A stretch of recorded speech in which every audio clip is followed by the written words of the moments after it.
यहाँ रहकर करना बहुत मुश्किल है।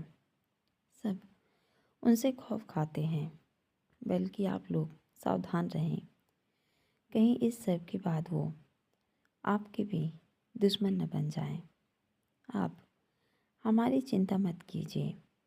अगर उन्होंने ऐसा दुस्साहस दिखाया तो वो उनका आखिरी दिन होगा। जितना आप समझते हैं बात उतनी हल्की नहीं है। ये जितने ज़मीन से बाहर हैं उससे कई गुना ज़मीन के अंदर। आप हम पर एक बार विश्वास करके तो देखिए, शायद आपकी सारी पूर्व धारणाएं ध्वस्त हो जाएं। वह उसकी आंखों में देख रहा था और आज उसने उतने ही विश्वास से उसकी आंखों में देखा जो विश्वास उसके मन में पहले से भरा था। और उसने महसूस किया वह कुछ असहज हो उठी। मैं किसी पर विश्वास नहीं करती। आप भी इस मामले से दूर रहिए। ये मैं खुद सॉल्व कर सकती हूँ, कहकर वह उठ खड़ी हुई। कहाँ जा रही हैं? कॉफ़ी नहीं पिएंगे क्या? जी क्यों नहीं, वही बनाने जा रही हूँ।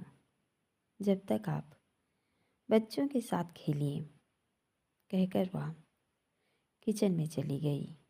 और अविराज को समझ नहीं आया कि वह इतना कुछ कैसे बोल गया। वह विक्रांत की तरफ देखता है। क्या मैं ज़्यादा बोल गया? पूछा। नहीं, फिर क्यों चली गई? शायद आपके सवालों से बचने। दोनों बात कर रहे थे कि अर्शदर्श का शोर फिर शुरू हो गया और वह फिर से उनके पास आ गया।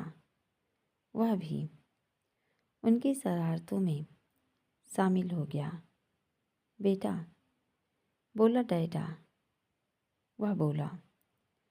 जो विक्रांत ने सुन लिया कि विक्रांत के कान खड़े हो गए। सर, क्या कह रहे हैं? वह उसे वैसा न करने कहता है। तुम ध्यान रखो वो ना आए। मैं इनके मुंह से सुनना चाहता हूँ। सुनकर विक्रांत हंस दिया। बोलो डैडा, वह फिर से बोला। डैडा, दर्श बोला। उसकी देखा देखी अर्श भी दोहराने लगा। डैडा डैडा सुनकर उसने आंखें बंद कर ली। कलेजे में सुकून जो उतर आया था, दोनों को कसकर छाती से लगा लिया। मेरे बच्चे, मेरी जान। आंखें बंद कर मन में बुदबुदाया और इस पल को महसूस करने लगा। कितना सुकून था इन पलों में। अपने अंश को यूँ महसूस करना उसके लिए एक क्षण बेशकीमती थे।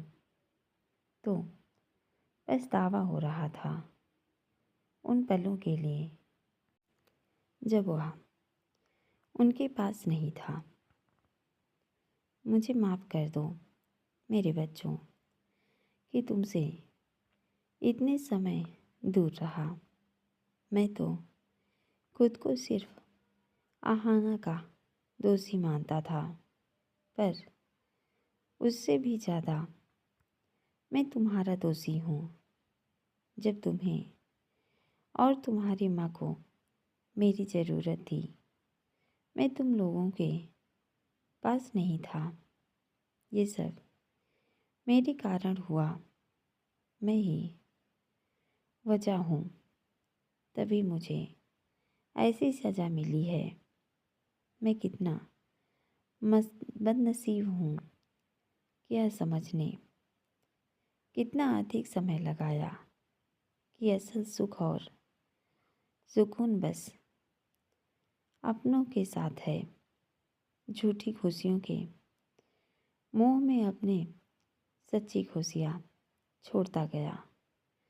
तुम्हारी माँ ज़्यादा समझदार निकली कि पहले ही ये सच जान गई, जिसे जानने में मुझे इतना समय लग गया।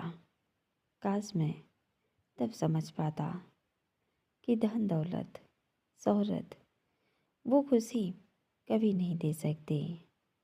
जो खुशी जो सुकून अपने बच्चे के मुँह से पहली बार डेटा सुनने में मिलती है। आहाना समझ चुकी थी, क्योंकि वह अपनों के खोने का गम जानती थी। शायद तभी वह उन सारी झूठी खुशियों को ठुकराकर यहाँ आ गई, अपनी सच्ची खुशी के साथ जीने और मुझे अपनी गलती का एहसास कराने छोड़ गई।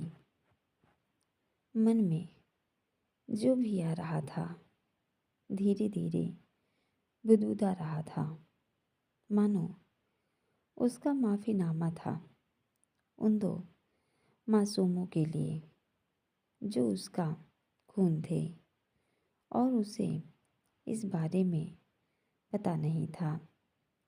एक बार फिर बारी बारी उनके गालों पर चूम लिया कि बार बार उनको चूमता दुलारता कि मन न भरता कि वे दोनों भी उससे लिपटते कि अचानक अभिराज ने खेल खेल में दर्श की कलाई पकड़ी कि वह हाथ छुड़ाने रोने लगा।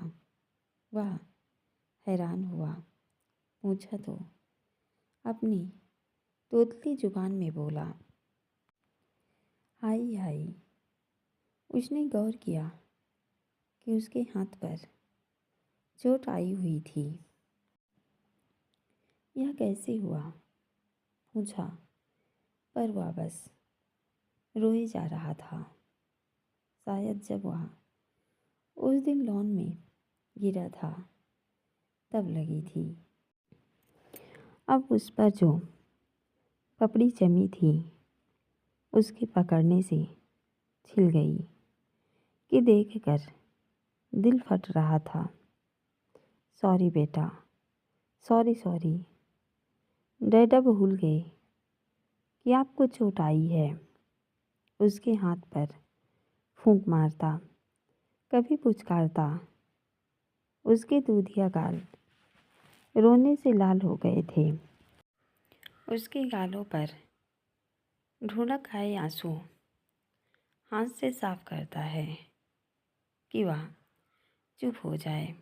नहीं हुआ तो गोद में लेकर सीने से लगाकर उसकी पीठ थपथपाने लगा। इतने में विक्रांत का गला खखाने की आवाज़ पर नज़र उठाई।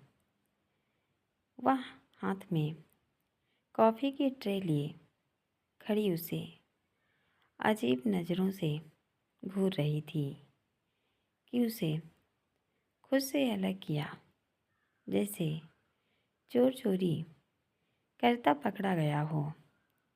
बच्चे को चुप करा रहा था। खुद की सफाई में बोला, क्या हो गया? रोने लगा था। गलती से इसकी चोट दुख गई।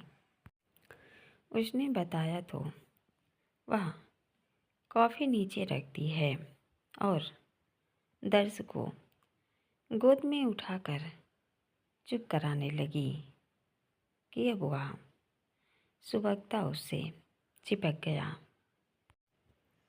ये आपसे बड़ी जल्दी मिक्सअप हो गए। वह हैरानी लिए भाव से बोली, हाँ देखिए ना, छोड़ नहीं रहे। अर्श फिर से उसके पास आ गया था। जी दिख रहा है, और मुझे हैरानी भी है कि ये औरों के साथ इतनी जल्दी मिक्सअप नहीं होते। रियली जी, इसको कहते हैं कनेक्शन। जी मैं समझी नहीं। मुझे भी बच्चों से पहले दिन से ही अटैचमेंट हो गई थी, शायद इसलिए। मम्मा, अर्श उसके पास पहुंचकर बोला, हाँ डैडा। उसने उंगली से इशारा किया और अब विक्रांत और अविराज दोनों के चेहरे की हवाइयाँ उड़ी हुई थी। ये क्या कह रहे हो डैडा? ऐसे नहीं कहते, ये तो अंकल हैं। शायद ये अपना डैडी समझ रहा होगा। बेटा, ये डैडा नहीं अंकल हैं। डैडी तो दूर रहते हैं। आश्चर्य है, बच्चे अपने डैडी को नहीं पहचानते। क्या वो बच्चों से बात नहीं करते? जी वो मोस्टली रात के समय बात करते हैं, तो बच्चे सोए रहते हैं और अभी इन्हें इतनी समझ भी नहीं है। बोलते हुए वह हड़बड़ाई, आपने कभी उनसे बात भी नहीं करवाई? जी थोड़ा बिजी रहते हैं। ऐसे भी क्या बिजी, और कैसा बिजनेस की अपने घर परिवार से दूर रहो, बच्चों से बात न कर पाओ। आप खुद एक बिजनेसमैन होकर ऐसी बात कर रहे हैं। हाँ बिजनेसमैन हूँ, तभी कह रहा हूँ कि बिजनेस परिवार से बढ़कर नहीं होता। और यही मुझे आपसे भी शिकायत है। कैसी शिकायत? आपके और आपके हस्बैंड के बीच जो भी मैटर है उसे सॉर्ट आउट कीजिए। कम से कम बच्चों का सोचिए। हमारे बीच सब ठीक है, और हुआ क्या बच्चों को जो ऐसा कह रहे हैं? देखिए बच्चे को चोट आई है, गिर गया, मामूली चोट है। मामूली? हाँ, बच्चे खेलते हुए गिर जाते हैं, इसमें क्या बड़ी बात है? आप यह सब इतना हल्के में ले रही हैं। बच्चे आपने नैनी के भरोसे छोड़ दिए हैं। आपको नहीं लगता कि आप दोनों की वजह से बच्चों की परवरिश पर असर पड़ रहा है? अगर पिता दूर है तो आप बच्चों को समय दीजिए, पर आप भी 10 बजे से पहले नहीं लौटती। बच्चे अकेले रहते हैं। एक दिन अर्श पानी में गिर गया था, परसों दर्श गिर गया। आप ऐसा क्यों कर रही हैं? उसके ऐसा कहते ही वह सोफे में बैठ गई और अब वह परेशान लग रही थी। मेरा आपको परेशान करने का इरादा नहीं था, मैं बस बच्चों को ऐसा अकेला देखता हूँ तो बुरा लगता है। माता पिता दोनों का प्यार पाना हर बच्चे का अधिकार है, जो इन्हें नहीं मिल रहा। इसलिए मुझे बुरा लग रहा है। बस जी, मानती हूँ आजकल थोड़ा लेट हो जाती हूँ। पीक सीजन है, बस कुछ समय की ही बात है। बिजनेस बच्चों से बड़ा नहीं है। पैसे तो आप फिर कमा लेंगी, पर बच्चे का बचपन छूट रहा है, वह वापस नहीं आएगा। जो कुछ कर रही हूँ इनके लिए ही, ताकि इनका फ्यूचर अच्छा हो, इन्हें कोई कमी ना हो। उसने सफाई में कहा। विद्या जी, आप भी तो वही कर रही हैं कि जब बच्चों को आपकी ज़रूरत है, आप बिजनेस को प्राथमिकता दे रही हैं। तो क्या करूं? अपने हस्बैंड को वापस बुला लीजिए, वो होटल देख लेंगे और आपके पास समय रहेगा बच्चों के लिए। उसने जानबूझकर कहा ताकि उसकी प्रतिक्रिया देख सके। यह संभव नहीं। क्यों? हर बात बताई तो नहीं जा सकती, और यह मेरे पर्सनल मैटर हैं। आप इंटरफियर न करें। सॉरी, अगर बुरा लगा तो। मैं बस चाहता हूँ कि अर्शदर्शु को मम्मी पापा दोनों का प्यार मिले। अभी यह संभव नहीं है। क्यों नहीं है? तो नहीं है। आप उनसे बात कीजिए, अपनी परेशानी बताइए।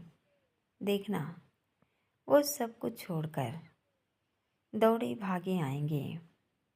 इतने प्यारे बच्चों से कोई दूर नहीं रह सकता, और न रहना चाहिए। उसकी बातों से वह फिर परेशान सी दिखने लगी। मैं कल से जल्दी घर आने की कोशिश करूँगी। अब आप भी कॉफ़ी पीजिए, ठंडी हो रही है। वह बोली तो अब वह दोनों कॉफ़ी पीने लगे। इतने में दोनों बच्चे उसकी गोद में ही आ गए थे और अब उनको प्यार कर रही थी।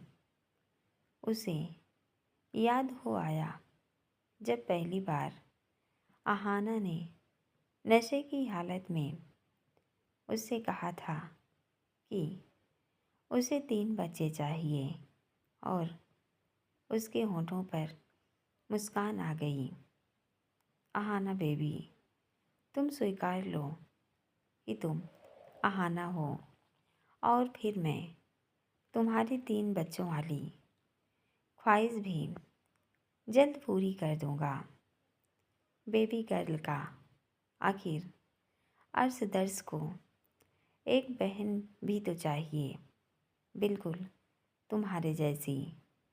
उसकी नज़र उन पर ही टिकी हुई थी कि विक्रांत ने गला खंखारा, और वह उन्हें देखना छोड़ विक्रांत को देखने लगा, जो उसे चलने का इशारा करता है। वह कप नीचे रखता है, और अब वे उठ खड़े हुए। अच्छा विद्या जी, अब चलते हैं। इतनी जल्दी? जी, बहुत बहुत धन्यवाद कॉफ़ी के लिए। अरे बैठिए अभी। नहीं, अब चलते हैं। बच्चों का ध्यान रखिएगा और हो सके तो जल्दी घर आ जाया कीजिए। मुझे बच्चों की चिंता होती है। जी, मैं कोशिश करूँगी। वह झेंपती बोली और अब वे दोनों घर से बाहर निकलने लगे तो वह भी उन्हें छोड़ने बाहर तक आ गई। आज सब कुछ ठीक रहा। उसके अंदर जाने के बाद उसने विक्रांत से पूछा, कुछ ज़्यादा तो नहीं हो गया था? नहीं, पर सर, कभी कभी मुझे शक होता है। कैसा शक? वो आहाना ही है ना? क्या तुम्हें शक है? ऐसा क्यों कह रहे हो? वो अगर आहाना है तो आपके सामने इतनी सहज कैसे है? बातों के बीच में उसे कभी तो विचलित होना चाहिए। वो तो बिल्कुल सहज है। ये मेरी समझ से बाहर है। हो सकता है सहज होने का नाटक कर रही हो। मैं कुछ समझा नहीं।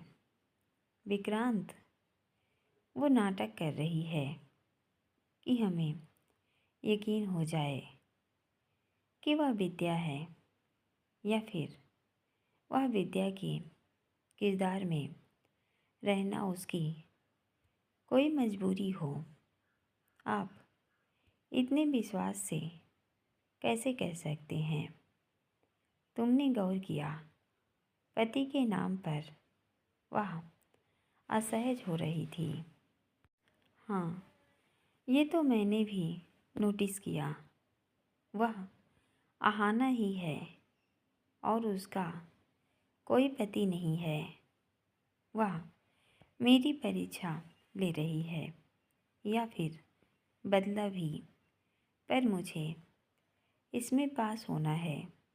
अब मैं उसे ये नहीं कहूँगा कि वह आहाना है, बल्कि वह खुद कबूल करेगी। पर कैसे, वो तो नहीं पता, पर यह जल्दी ही करना होगा। अब बस मैं उनसे ज़्यादा दूर नहीं रह सकता। जब उन्होंने मुझे डैडा बोला तो यह इच्छा और ज़्यादा बलवती हुई कि अर्शदर्श को एक बहन भी तो देनी है। तभी तो हमारी फैमिली कंप्लीट होगी। ये क्या कह रहे हैं सर? विक्रांत जोर से हंसा। आहाना को 3 बच्चे चाहिए थे। 2 तो हैं और तीसरा तो तभी होगा जब हम साथ होंगे। ये तो ठीक है, पर अभी अपने इस विचार को खुद तक ही रखिए। क्यों? वरना आप फिर से कोई उतावलापन करेंगे। मैं कौन सा कल ही कहने जा रहा हूँ। आज आपके मन में आया है, कल जुबान पर भी आ जाएगा। इसलिए इस विचार को त्याग दीजिए।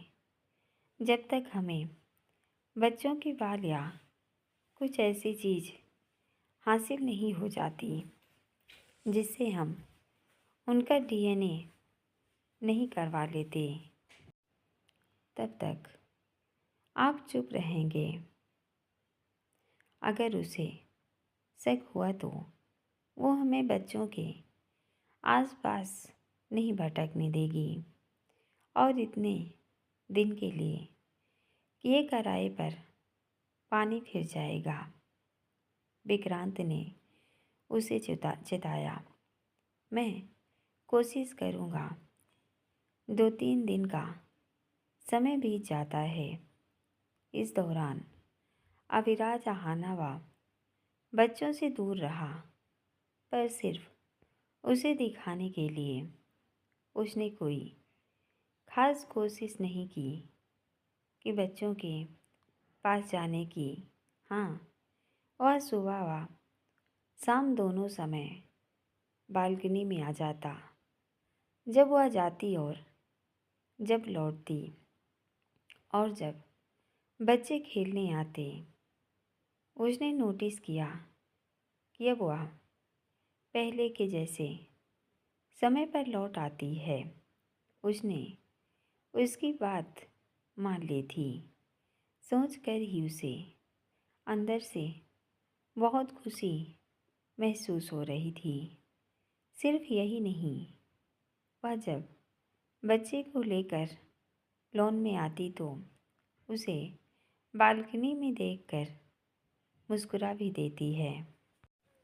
सब कुछ अविराज के सोचे अनुसार ही हो रहा था, पर आज न जाने क्यों अंधेरा हो गया। पर वह आई नहीं। वह वजह जानने विक्रांत को भेजता। इतने में विक्रांत अविराज के पास खुद ही दौड़ता हाँफता हुआ आया। क्या हुआ? चलिए, कहाँ? आहाना खतरे में है। क्या कह रहे हो? सर, आपका अंदाज़ा सही था। वे लोग आहाना को नुकसान पहुंचाना चाहते हैं। साफ साफ बताओ, आहाना आज लौटी नहीं, जबकि वह रेस्टोरेंट से सही समय पर आ गई थी। वह घबराए सुर में बोला। क्या? उसके मुंह से हैरानी से निकला। हाँ। कहाँ है? पता नहीं किसने किया। संभावना तो उसी की है कि यह काम उन्हीं लोगों का है। वे या तो उसके साइन लेने चाहते हैं या उसे रास्ते से हटाना चाहते हैं। उसके सिवाय और तो कोई नहीं हो सकता। तो वक्त आ गया है सीधा उनसे बात करने का, वो भी जल्दी। देरी खतरनाक हो सकती है। विक्रांत घबराए सुर में बोला कि अविराज के चेहरे पर चिंता के बादल घिर आए। उसने इतनी लापरवाही क्यों बरती? तुम श्योर हो कि ये उन्हीं का काम है? पूछा। और कौन विद्या का दुश्मन होगा? अभी तो फिलहाल उन्हें ही वह रेस्टोरेंट खाली करवाना है, तो उन पर ही धावा बोलना पड़ेगा।